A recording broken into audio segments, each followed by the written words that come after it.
नवीन वर्षाची सुरुवात गुढीपाडव्यापासून होते। त्यामुळे आपल्या मराठी नवीन वर्षात येणारा पहिला सण म्हणजे गुढीपाडवा। दारी उभारलेली गुढी हे विजय, समृद्धी आणि मांगल्याचे प्रतीक असते। तसेच हा सण आपल्या जीवनामध्ये सुख, समृद्धी घेऊन येतो। आणि सर्वात महत्त्वाचं म्हणजे गुढीपाडवा हा 3.5 मुहूर्तापैकी एक मुहूर्त असल्याने हा संपूर्ण दिवस अतिशय शुभ मानला जातो। तर आजच्या व्हिडिओमध्ये मी तुम्हाला गुढी कशी उभारावी, त्यासाठी लागणारे संपूर्ण साहित्य, गुढी उभारण्याचा शुभ मुहूर्त आणि संपूर्ण पूजाविधी तुम्हाला मी आजच्या व्हिडिओमध्ये दाखवणार आहे। तर त्यासाठी व्हिडिओ शेवटपर्यंत नक्की पहा। चॅनलवरती नवीन असाल, पहिल्यांदाच तुम्ही माझे व्हिडिओ पाहत असाल तर चॅनलला नक्की सबस्क्राइब करा। लगेच चैत्र महिन्यातील प्रतिपदा तिथी 19 मार्च 2026 रोजी सकाळी 6:55 सुरू होणार असून ती 20 मार्च 2026 रोजी पहाटे 4:50 असेल। अशा परिस्थितीत उदय तिथीनुसार 19 मार्च रोजी गुढीपाडवा हा सण साजरा केला जाईल। गुढीपाडव्याचा शुभ मुहूर्त म्हणजेच आपण गुढी उभा करण्याचा शुभ मुहूर्त असा आहे। हिंदू दिनदर्शिकेनुसार गुढीपाडव्याचा शुभ मुहूर्त 19 मार्च रोजी सकाळी 6:44 पासून ते सकाळी 8:14 असणार आहे। तर या शुभ मुहूर्तावरती तुम्ही गुढी आपल्या दारामध्ये उभा करू शकता। तर सर्वात प्रथम आपण गुढी उभारण्यासाठी काय काय साहित्य लागतं तर ते पाहूया।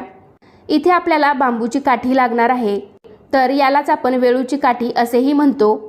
तुमच्याकडे जी काठी आहे तर ती घ्यायची आहे आणि शक्यतो ही काठी उंच असावी, कारण गुढी म्हणजेच ध्वजाचे प्रतीक आहे। तर इथे मी काठपदराची साडी घेतलेली आहे। तुम्ही जरीची साडी किंवा साधी साडी घेतली तरीही चालेल। त्याचबरोबर ब्लाऊज पीस पण आपल्याला घ्यायचा आहे। त्यानंतर इथे मी तांब्याचा तांब्या स्वच्छ करून घेतलेला आहे। त्यानंतर आपल्याला कडुनिंबाची डहाळी आपल्याला या दिवशी घ्यायची आहे। तर या दिवसांमध्ये कडुनिंबाला बहर आलेला असतो, किंवा मग तुम्ही आंब्याच्या पानांची डहाळी सुद्धा या दिवशी घेऊ शकता। दोन्हीपैकी कोणतीही डहाळी तुम्ही या दिवशी घेऊ शकता। शक्यतो कडुनिंबाची डहाळी घ्या। त्याचबरोबर इथे मी गुढीसाठी एक हार आणि काही फुलं घेतलेली आहेत। गुढीसमोर फोडण्यासाठी एक नारळ घेतलेला आहे, तसेच भस्म घेतलेला आहे, स्वच्छ पाणी घेतलेलं आहे नैवेद्यासाठी। गाठी हार किंवा साखरेचा किंवा खारी खोबऱ्याचा हार पण तुम्ही घेऊ शकता। तुमच्याकडे जो असेल तर तो तुम्ही घेऊ शकता। या दिवसांमध्ये तुम्हाला मार्केटमध्ये असा हार सहज मिळून जाईल। तर एका वाटीमध्ये भिजलेल्या हरभऱ्याची डाळ, गूळ आणि कडुनिंबाची फुले असं मिक्स करून हा नैवेद्य आपल्याला या दिवशी आवर्जून तयार करून घ्यायचा आहे। गुढीला बांधण्यासाठी धागा घेतलेला आहे। तुम्ही लाल पिवळा धागा पण घेऊ शकता, मात्र सुतळी अजिबात या दिवशी धाग्यासाठी वापरू नका। तर इथे आरतीच्या ताटामध्ये हळदी कुंकू, अक्षता, माचीस, धूप, अगरबत्ती आणि एक निरंजन घेतलेला आहे। तर एवढं साहित्य आपल्याला गुढी उभारण्यासाठी लागणार आहे। तर गुढीपाडव्याच्या आदल्या दिवशी आपल्याला संपूर्ण घराची स्वच्छता करून घ्यायची आहे आणि गुढीपाडव्याच्या दिवशी सकाळी पहाटे लवकर उठून अंगाला उठणे व सुगंधित तेल लावून अभ्यंग स्नान करायचे आहे। या दिवशी नवीन कपडे घालावे। गुढी उभारण्यापूर्वी दारात छानशी रांगोळी काढावी। ज्या ठिकाणी गुढी उभारणार आहात तर त्या ठिकाणची जागा स्वच्छ करून घ्यावी। आपल्या घराच्या बाहेर उजव्या हाताला उंचावरती गुढी उभारावी।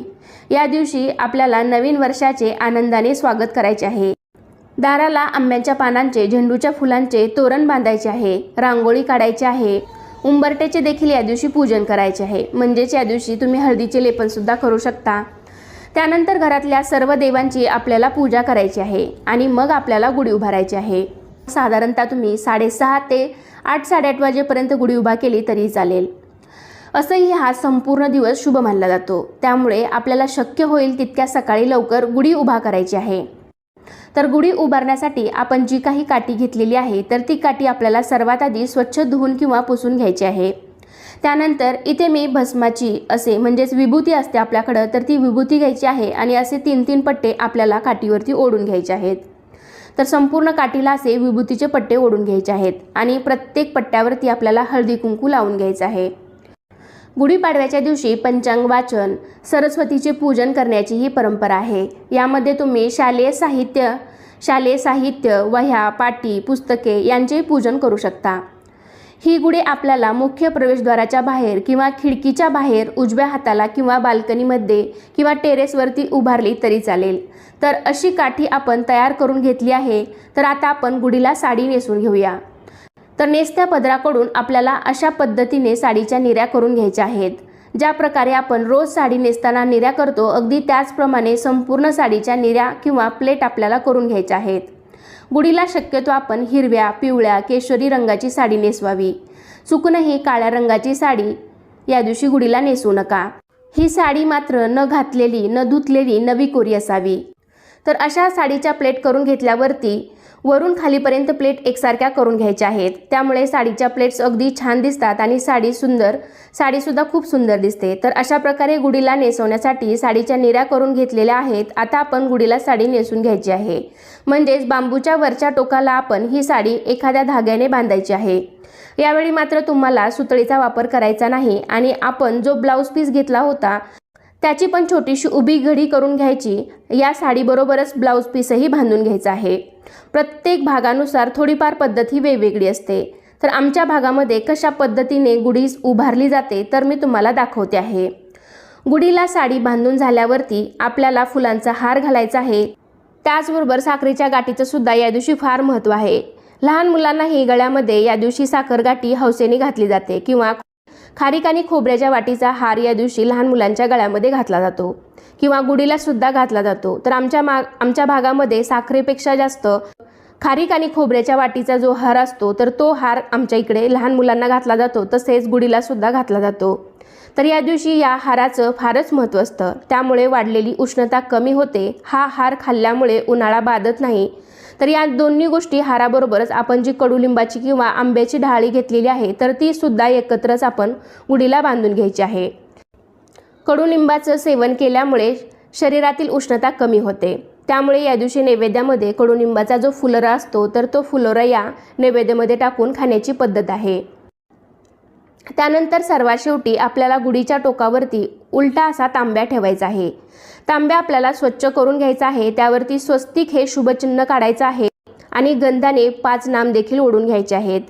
तर तुम्ही या ठिकाणी चांदीचा किंवा तांब्याचा तांब्या पण घेऊ शकता आणि तुमच्याकडे दोन्ही धातूचा नसेल तर आपण स्टीलचा तांब्या वापरला तरीही चालेल.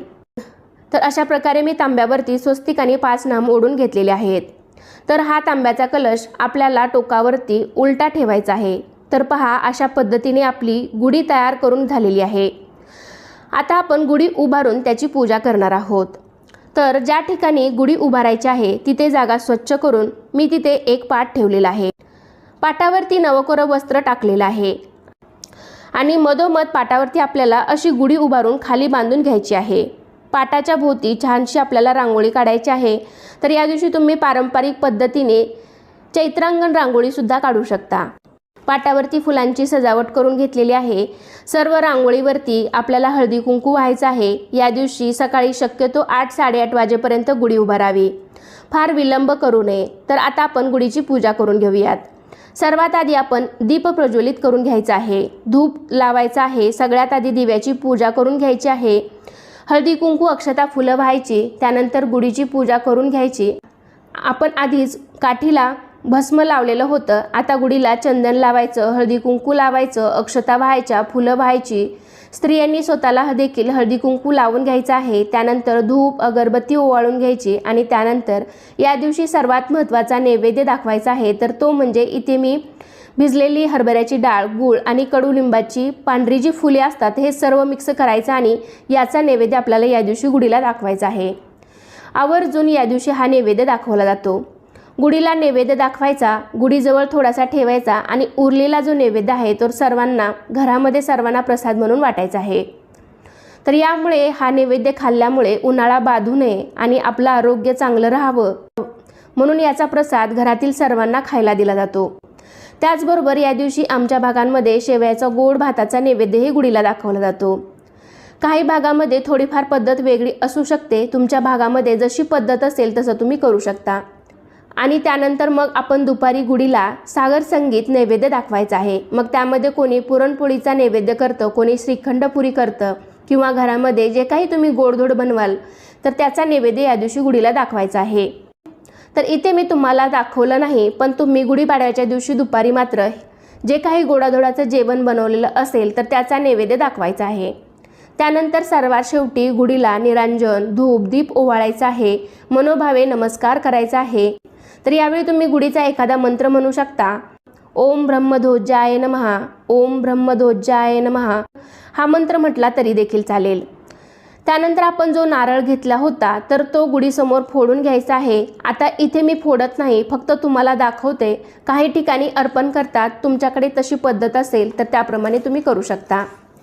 शेवटी घरातील सर्व सदस्यांनी गुढीला हात जोडून नमस्कार करावा आणि मग संध्याकाळी सूर्यास्ताच्या वेळी गुढीची पूजा करून आपल्याला गुढी संध्याकाळी उतरायची आहे। चैत्र शुद्ध प्रतिपदा हा दिवस आपण गुढीपाडवा म्हणून साजरा करतो। तर या दिवशी विजयाचे प्रतीक म्हणून घराच्या अंगणात गुढी उभारली जाते। गुढी ही आनंदाचे, मांगल्याचे, सौख्य समाधानाचे आणि चैतन्याचे प्रतीक मानले जाते। तर आजच्या व्हिडिओमध्ये मी तुम्हाला योग्य पद्धतीने गुढी कशी उतरवायची आणि कोणत्या वेळेत उतरवायची आणि गुढी उतरवताना गुढीला कोणती प्रार्थना करायची, कोणता मंत्र म्हणायचा, गुढीसाठी वापरलेल्या सर्व साहित्यांचं काय करायचं, अशी संपूर्ण माहिती तुम्हाला आजच्या व्हिडिओमध्ये मी देणार आहे। त्यासाठी व्हिडिओ शेवटपर्यंत पहा। तर सर्वात आधी आपण पाहूया गुढी कधी उतरायची। तरी नेहमीप्रमाणेच आपण गुढी ही सायंकाळी 6 ते 6:15 6:30 म्हणजे दिवस मावळल्यानंतर अगदी 5 ते 10 मिनिटांमध्ये गुढी आपल्याला खाली उतरवायची आहे। कारण आपल्याकडे हिंदू संस्कृतीमध्ये कोणताही सण हा उदय तिथीप्रमाणे आपण साजरा करतो। तर आपण सकाळी गुढी उभा करून तिची पूजा केलेली आहे, तर तशीच अगदी योग्य पद्धतीने सायंकाळी सुद्धा 6 6:15च्या दरम्यान गुढी ही आपल्याला खाली उतरवायची आहे। तर दिवस मावळला की अगदी 5 ते 10 मिनिटांमध्ये तुम्ही गुढी खाली उतरवायची आहे। खरे तर आपल्याला सूर्योदयावेळी गुढी उभारायची असते आणि सूर्यास्तावेळी गुढी ही खाली उतरायची असते। कारण असे मानले जाते की गुढीपाडव्याला ब्रह्मांडातील प्रजापती लहरी पृथ्वीवर मोठ्या प्रमाणात पाठवल्या जातात आणि त्या लहरी स्वतःकडे खेचून घेण्याचे काम हे गुढी करते। तसेच आपल्या गुढीच्या वरच्या टोकाला जो तांब्याचा तांब्या लावलेला असतो, तर ते तांबे हा धातू या लहरी स्वतःकडे आकर्षित करतो आणि या तांब्याचे मुख खाली असल्याने या लहरी घरामध्ये प्रवेश करतात आणि आपल्या घरामध्ये शुभ आणि सकारात्मक प्रवाह हा घरामध्ये येतो। त्यामुळे घरामध्ये सुख, शांती, समृद्धी नांदते अशी मान्यता आहे। आणि पुढे याच तांब्याच्या तांब्यामध्ये पाणी पिल्याने आरोग्य निरोगी राहते। गुढी हे दैवी शक्तीचे प्रतीक आहे, तर त्यामधील कलश हे पूर्णत्वाचे प्रतीक आहे। सूर्योदयाला गुढी उभारल्यानंतर प्रजापती लहरी वेगाने तांब्याच्या कलशामध्ये व वेळूच्या काठीमध्ये येतात आणि सूर्यास्ताच्या वेळी प्रजापती लहरी ह्या संपतात। तेव्हा ब्रह्मदेवाची पूजा करून ओम ब्रह्मध्वजाय नमः असे म्हणून नमस्कार करून गुढी खाली उतरवली जाते। आपण जेव्हा गुढी उतरवून घरामध्ये आणतो तर कलशामधील प्रजापती लहरी घरामध्ये प्रवेश करतात। यामुळे आपल्या घरामध्ये सुख, शांती, समृद्धी, आरोग्य नांदते आणि आपण गुढीपाडव्याच्या दिवशी मुख्य दरवाजावरती आंब्याच्या पानांचं लावलेलं तोरण हे मांगल्याचं प्रतीक आहे। गुढी आपल्याला सूर्योदयाच्या वेळी उभी करायची असते। सूर्योदय झाल्यानंतर तुम्ही अर्ध्या तासाच्या आत गुढी उभी करू शकता। शक्य होईल तितक्या सकाळी लवकर गुढी उभी करावी आणि सूर्यास्तानंतर लगेचच 5 ते 10 मिनिटांमध्ये गुढी ही आपल्याला खाली उतरवायची आहे। कारण सूर्यास्तानंतर वातावरणामध्ये 1 ते 2 तासात वाईट शक्ती या कार्यरत होऊ लागतात। जर सूर्यास्तानंतर बराच वेळ गुढी ही उभी असेल तर त्यात वाईट शक्ती प्रवेश करू शकतात। त्या वाईट शक्तींचा आपल्याला त्रास होऊ शकतो। म्हणूनच सूर्यास्त झाला की 5 ते 10 मिनिटांमध्ये गुढी ही खाली उतरवायची आहे। आपण जेवढ्या आत्मीयतेने गुढी उभा करतो तेवढ्याच आत्मीयतेने आपल्याला गुढी खाली उतरवायची आहे। गुढी खाली उतरवण्यापूर्वी गुढीची पूजा करायची आहे। तर सर्वात आधी आपल्याला आरतीचे ताट करून घ्यायचं आहे। आरतीच्या ताटामध्ये साखरेची वाटी, अक्षता, हळद कुंकू, निरांजन आणि अगरबत्ती घ्यायची आहे। सगळ्यात आधी गुढीला हळदी कुंकू लावायचं आहे, धूप दीप ओवाळायचा आहे, आरती ओवाळायची आहे आणि यावेळी तुम्हाला साखरेचा नैवेद्य दाखवायचा आहे किंवा तुम्ही जो काही गोडाधोडाचा पदार्थ बनवला असेल तर त्याचाही नैवेद्य दाखवला तरी चालेल। शेवटी गुढीला नमस्कार करायचा, पण तुम्हाला गुढी उतरवताना अशी प्रार्थना करायची आहे की हे ब्रह्मदेवा, हे श्रीहरी विष्णू, आज दिवसभरात या गुढीमध्ये जी शक्ती सामावलेली असेल तर ती शक्ती मला व माझ्या कुटुंबियांना मिळू दे, हीच आपल्या चरणी प्रार्थना आहे। अशी प्रार्थना करून गुढी ही खाली उतरवायची आहे। गुढी उतरवताना ब्रह्मध्वजाय नमः असे म्हणून गुढी खाली उतरवावी। गुढी उतरून ती आपल्या घरामध्ये आणायची। असे केल्याने कलशातील प्रजापती लहरी या आपल्या घरामध्ये प्रवेश करतात आणि त्यामुळे खूप सकारात्मक प्रभाव पडतो। तर अशा प्रकारे योग्य पद्धतीने आपण गुढी ही उतरवायची आहे। तर गुढी उतरवल्यानंतर त्या साहित्याचं काय करायचं? तर सर्वात आधी आपण गुढीला लावलेली जी काही कडुनिंबाची ढाळी असेल, आंब्यांच्या पानांची ढाळी असेल, फुलांचा हार असेल, फुलांचा हार असेल तर ते सर्व साहित्य आहे तर हे आपण निर्माल्यामध्ये विसर्जन करू शकता किंवा आपल्या घराच्या समोरच एखादी बाग असेल किंवा शेतामध्ये एखादा खड्डा खणून त्यामध्ये तुम्ही हे सर्व निर्माल्य आहे तर ते टाकलं तरीही चालेल, म्हणजेच प्रदूषण होणार नाही। त्याचबरोबर गुढीला नेसवलेली साडी आणि ब्लाऊज पीस घरातील एखाद्या सवाष्ण स्त्रीने वापरलं तरी चालेल। त्यानंतर जी साखरेची किंवा खोबऱ्याच्या हाराची खारीक खोबऱ्याचा जो हार आहे, गाठी हार आहे, तर तो आपण उन्हाळ्यामध्ये आवर्जून खावा असं सांगितलं जातं, कारण तो हार खाल्ल्याने उन्हाळी लागत नाही, उन्हाळा भादत नाही असं म्हटलं जातं। त्यामुळे तुम्ही तो साखरेचा किंवा खारीक खोबऱ्याचा जो हार आहे तर तो खाऊ शकता। गुढीला फोडलेला नारळ तो तुम्ही घरातच प्रसाद म्हणून सर्वांनी खायचा आहे। गुढीच्या टोकाला लावलेला तांब्याचा तांब्या घरामध्ये आहे त्या ठिकाणी ठेवायचा आहे किंवा त्या तांब्याच्या तांब्यामधून तुम्ही पाणी पिलं तरीही चालेल। तर अशा प्रकारे गुढीसाठी वापरलेलं साहित्य आपण दैनंदिन जीवनामध्ये वापरू शकतो। तर अशा पद्धतीने आजच्या व्हिडिओमध्ये मी तुम्हाला गुढी कशी उतरवायची हे योग्य पद्धतीने सांगितलेलं आहे। तर कसा वाटला तुम्हाला आजचा व्हिडिओ नक्कीच कमेंटद्वारे सांगा। व्हिडिओ आवडला असेल तर व्हिडिओला लाईक करा, तुमच्या फ्रेंड फॅमिलीमध्ये शेअर करायला विसरू नका आणि असे छान छान माहितीपूर्ण आपल्या सणावारांशी रिलेटेड व्हिडिओ पाहण्यासाठी आजच आपल्या चॅनेलला सबस्क्राईब करा। चला तर पुन्हा भेटूया अशाच एका माहितीपूर्ण व्हिडिओमध्ये। तोपर्यंत सर्वांना श्री स्वामी समर्थ। धन्यवाद।